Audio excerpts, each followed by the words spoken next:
আজকে আমরা হিগভিশনের storage solution লাইনআপের সাথে পরিচিত হব। এই মুহূর্তে আমার সাথে রয়েছে এইচডিডি, ডেস্কটপ র্যাম, স্যাটা এসএসডি, তাছাড়া এনভিএমই এসএসডি।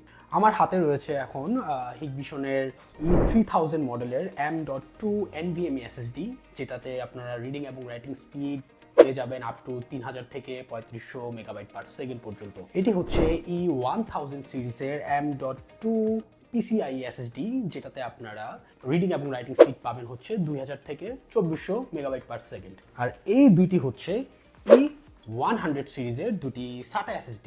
এটি হচ্ছে SATA 3 সিরিজের দুটি SSD, যেখানে আপনারা 500 থেকে 560 মেগাবাইট পার সেকেন্ড রিডিং এবং রাইটিং স্পিড পেয়ে যাবেন। এবং এই সবগুলো এসএসডি আপনারা পাচ্ছেন 128, 256 এবং 512 জিবি স্টোরেজ দিয়ে। আমার হাতে এখন রয়েছে আমাদের হিগভিশনের ডেস্কটপ র্যাম, যেটি একটি single slot 8 GB DDR4 RAM এবং এটির বাস স্পিড হচ্ছে 3200 মেগাহার্টজ। আর এটি হচ্ছে একটি 6 টেরাবাইটের সার্ভাইলেন্স গ্রেডের একটি এইচডিডি, যেটা মূলত বানানোই হয়েছে আপনাদের 24/7 অপারেশনের জন্য। আর এই সবগুলো প্রোডাক্ট আপনারা পেয়ে যাবেন আপনার নিকটস্থ ডিলার হাউস থেকে। ধন্যবাদ।